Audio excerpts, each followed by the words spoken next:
कश्मीर किरीट है, पंजाब और बंगाल दो विशाल कंधे हैं। विंध्याचल कटी है, नर्मदा करधनी है। पूर्वी और पश्चिमी घाट दो विशाल जंघाएं हैं। कन्याकुमारी इसके चरण है, इसके पग पखारता है। पावस के काले काले मेघ इसके कुंतल केश है। चांद और सूरज इसकी आरती उतारते हैं। यह वंदन की भूमि है, अभिनंदन की भूमि है। इसका कंकर कंकर शंकर है, इसका बिंदु बिंदु गंगा जल है। हम जिएंगे तो इसके लिए, मरेंगे तो इसके लिए। हे केवळ शब्द नाहीत, एका राष्ट्रनेत्याच्या आयुष्याचा हा प्राणमंत्र आहे। हाच श्वास आणि हाच ध्यास असलेलं हे उत्तुंग व्यक्तिमत्व अटल बिहारी वाजपेयी, भारतरत्न। पक्ष, पंथ, जात, धर्म, भाषा, प्रदेश, देश विदेश या सगळ्याच्या सीमा पार करून तुमच्या आमच्या हृदयामध्ये अढळ स्थानी विराजमान झालेलं अनमोल असं अटल रत्न। सीबीडी फाउंडेशन निर्मित आणि सारस्वत बँक प्रस्तुत भारतरत्न श्रीयुत अटल बिहारी वाजपेयी यांच्या बहुरंगी व्यक्तिमत्वाची झलक। संकल्पना आणि संहिता विजय कुवळेकर, निर्मिती दिलीप सावरे, प्रदीप भिडे, राजीव दोंदे। अटलजींच्या निवडक काव्य रचनांचं सादरीकरण, संगीत दिग्दर्शन कमलेश भडकमकर आणि त्यांचे सर्व साथीदार जे आजच्या या कार्यक्रमामध्ये त्यांना संगीताची साथ देत आहेत। गायक ऋषिकेश रानडे, मुग्धा वैशंपायन, शमिका भिडे। अटलजींच्या भाषण आणि लेखनातील काही उतार्यांचं आणि कवितांचं अभिवाचन सुबोध भावे आणि मधुरा वेलणकर। सूत्रसंचालन मी स्वतः प्रदीप भिडे करतोय। सन्माननीय पाहुणे आहेत श्रीयुत नितीन गडकरी, केंद्रीय मंत्री महामार्ग, नौवहन, बंदर। श्रीयुत प्रकाश मेहता, सन्माननीय पाहुणे गृहनिर्माण मंत्री महाराष्ट्र राज्य। आणि डॉक्टर अनिल काकोडकर, ज्येष्ठ अणुशास्त्रज्ञ। सरदार खुशवंत सिंह जी की मैं बड़ी इज्जत करता हूं, लेकिन मत नहीं हूं कि मैं आदमी तो अच्छा हूं मगर गलत पार्टी में हूं। अगर मैं सचमुच में अच्छा आदमी हूं तो फिर गलत पार्टी में कैसे हो सकता हूं, और अगर गलत पार्टी में हूं तो फिर मैं अच्छा आदमी नहीं हो सकता। कुछ मूल्य ऐसे हैं, जीवन मूल्य ऐसे हैं जिनके साथ समझौता नहीं हो सकता, और उसमें है राजनेताओं की ईमानदारी का सवाल। हमें बेदाग नेतृत्व चाहिए, हमें निष्कलंक नेतृत्व चाहिए। सत्ता का खेल तो चलेगा, सरकारें आएंगी जाएंगी, पार्टियां बनेगी बिगड़ेंगी, मगर ये देश रहना चाहिए। इस देश का लोकतंत्र अमर रहना चाहिए। हम अपने देश की सेवा के कार्य में जुटे रहेंगे। हम संख्या बल के सामने सर झुकाते हैं और आपको विश्वास दिलाते हैं कि जो कार्य हमने अपने हाथ में लिया है वो जब तक राष्ट्रीय उद्देश्य पूरा नहीं कर लेंगे तब तक विश्राम से नहीं बैठेंगे। मैं अपना त्याग पत्र राष्ट्रपति महोदय को देने जा रहा हूं। काल का चक्र चलता रहता है। हम लोग जो मिट्टी से बने हुए हैं एक बरसात में बह जाएंगे।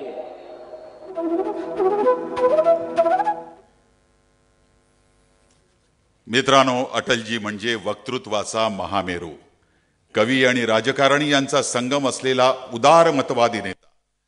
कधी त्यांचे शब्द फुलांचा सडा पाडतात, कधी विचारांचं तेज त्यातून लखलखतं, कधी त्यांना धारदार पात्याचं रूप येतं, कधी विनोदाच्या शिडकाव्याचा गंध लेऊन शब्द दरवळत येतात, तर कधी अवतीभवतीच्या समस्यांच्या वेदनेचे स्वर त्यातून झंकारतात।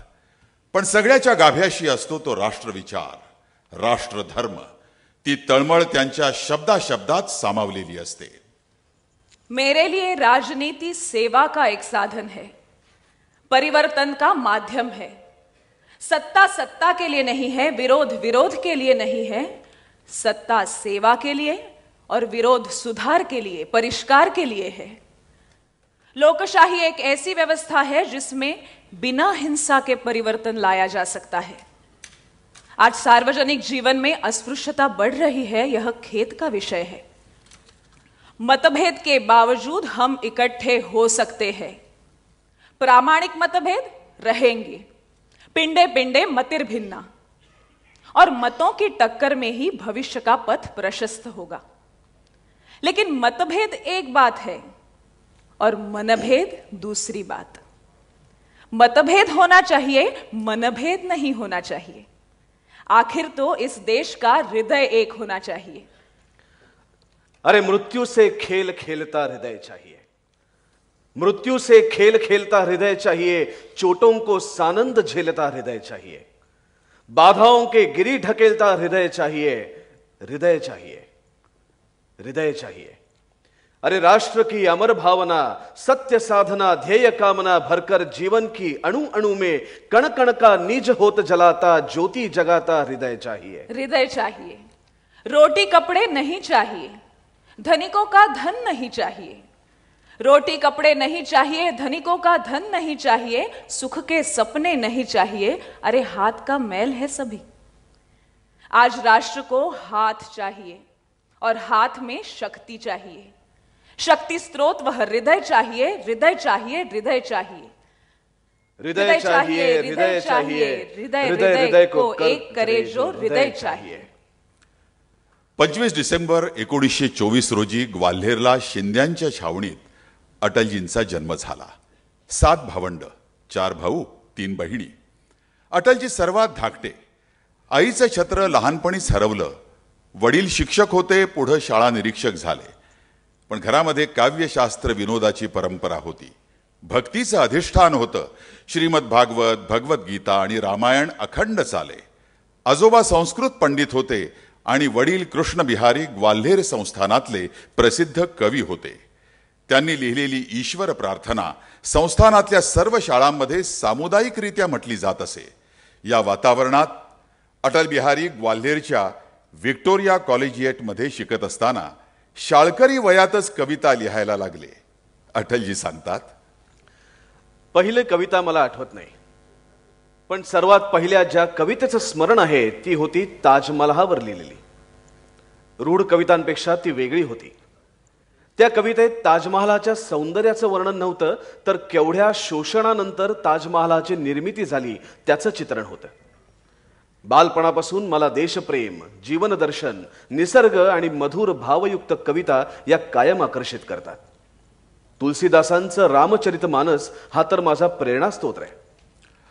अटलजी राज्यशास्त्र विषय घेऊन MA प्रथम श्रेणीत उत्तीर्ण झाले आणि कायद्याच्या अभ्यासासाठी कानपूरच्या DAV कॉलेजमध्ये दाखल झाले। गंमत अशी की निवृत्त झालेल्या त्यांच्या वडिलांनीही त्याच महाविद्यालयात प्रवेश घेतला। म्हणजे पिता आणि पुत्र एकाच वर्गात शिकणं हे विद्यार्थ्यांनाच नव्हे तर प्राचार्यांनाही आश्चर्यचकित करणारं होतं। नियतीच्या मनात मात्र अटलजींना केवळ पेशाचे वकील बनवायचं नव्हतं, तर अवघ्या देशाचे, उभ्या मानवतेचे वकील बनवायचं होतं। लेखन, वाचन, संगीत यात अटलजी रमायचे, पण लहानपणापासून ते राष्ट्रभक्तीनं भारलेले होते। समाजाचं समरसतेनं निरीक्षण करायचे। सामान्य माणसाची सुखदुःख, राष्ट्रापुढच्या समस्या त्यांना आपल्या वाटायच्या। वसतिगृहात असताना देशाचा पहिला स्वातंत्र्य दिन त्यांनी साजरा केला। स्वातंत्र्य मिळाल्याचा आनंद होता, पण देशाची फाळणी, नौखालीतल्या दंगली, हिंदूंवरचे अत्याचार हे सगळं वेदनादायक होतं। 25वीतल्या कवीची ती वेदना शब्दात उतरली। आजादी अभी अधूरी है। जिनकी लाशों पर पग धरकर आजादी भारत में आई, वे अब तक है खाना बदोश गम की काली पतली छाई। कलकत्ते के फुटपाथों पर जो आंधी पानी सहते हैं, उनसे पूछो 15 अगस्त के बारे में क्या कहते हैं।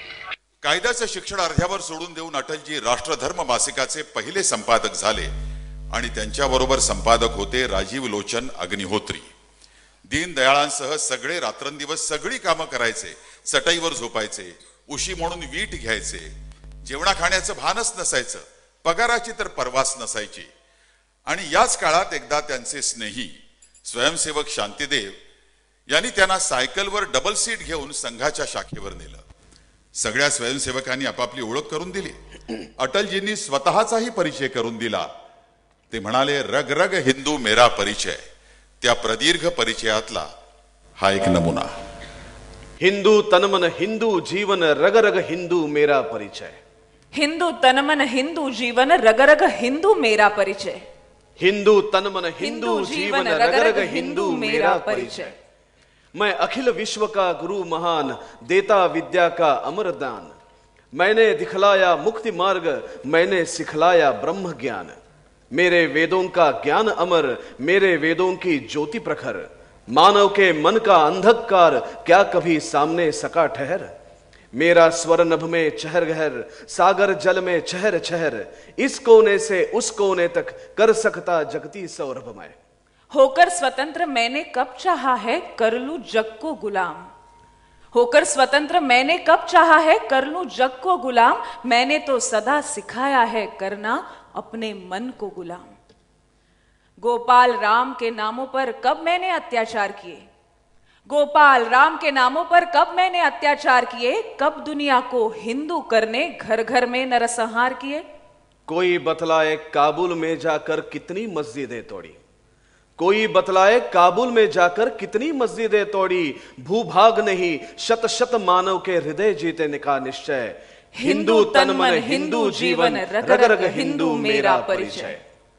मित्रांनो, हा परिचय अटलजींनी लिहिला होता इयत्ता 10वीत असताना। प्रगल्भता आणि व्यापक विशालता हा त्यांचा स्थायी भाव आहे। याची आणखीन कोणती साक्ष आपल्याला हवी? पुढे खासदार, विरोधी पक्षाचे नेते, जनसंघाचे, भारतीय जनता पार्टीचे अध्यक्ष, परराष्ट्र मंत्री, पंतप्रधान अशी पद भूषवताना त्यांनी हीच भूमिका ठेवली आणि ढोंगी भूमिका घेणाऱ्यांचा समाचारही घेतला। और कांग्रेस ने कहा हम तटस्थ रहेंगे। रामाय स्वस्ति रावणाय स्वस्ति, हम तटस्थ रहेंगे। और तटस्थता का कारण ये दिया कि हम विधानसभा में भारतीय जनता पार्टी के साथ वोट नहीं कर सकते।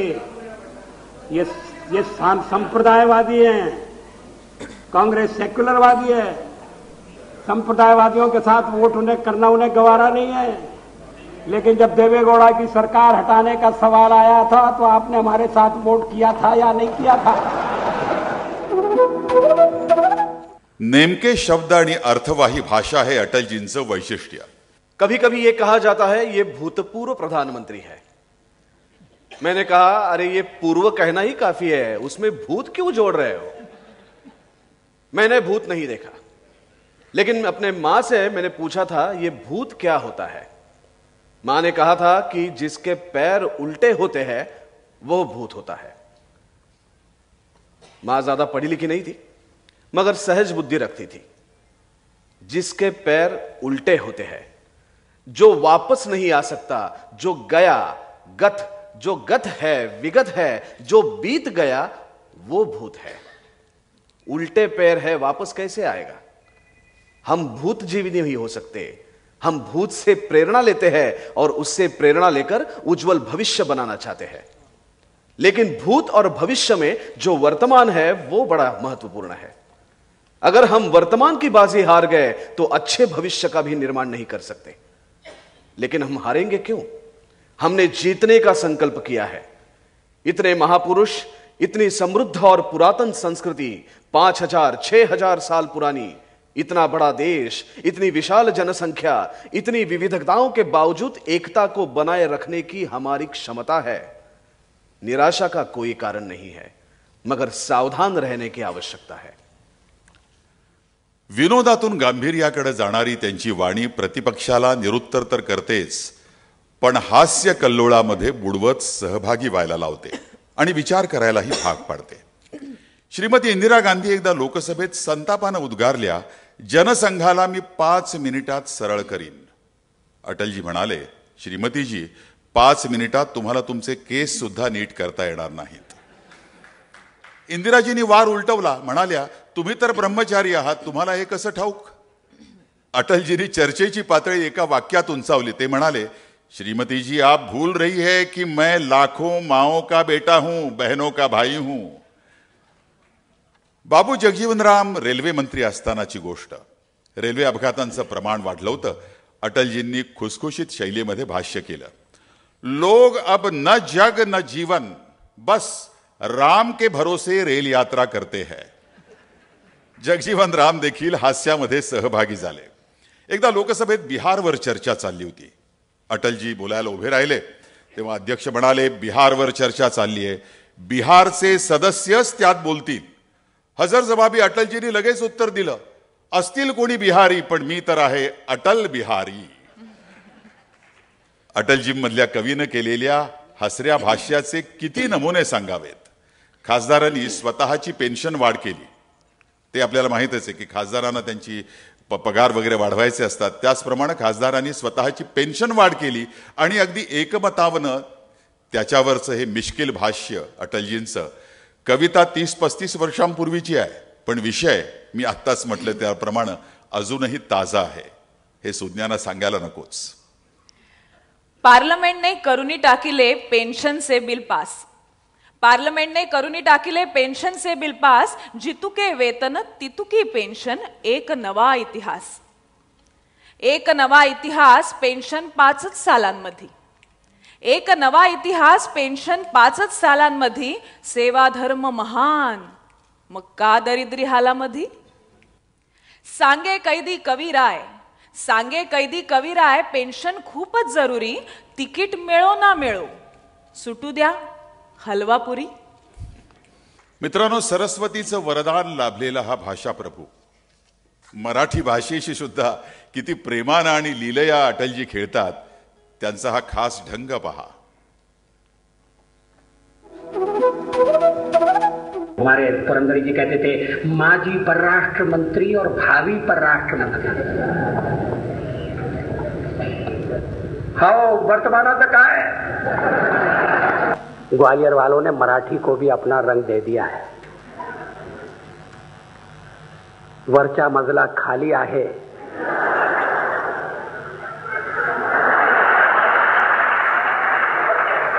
लखनौमधून ते 3दा पराभूत झाले आणि 5 वेळा निवडून आले. तिथली ही गोष्ट. अटलजींमधला सहृदय माणूस किती मोठा आहे हे त्यातून दिसून येतं. अटलजी पंतप्रधान होण्याच्या काही काळ आधीची गोष्ट.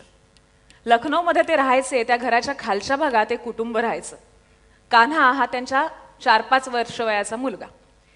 एकदा अटलजी पायऱ्या उतरून येत होते खाली, तेव्हा समोर त्यांना कान्हा दिसला. अटलजींनी त्याला विचारलं, मुझसे दोस्ती करोगे.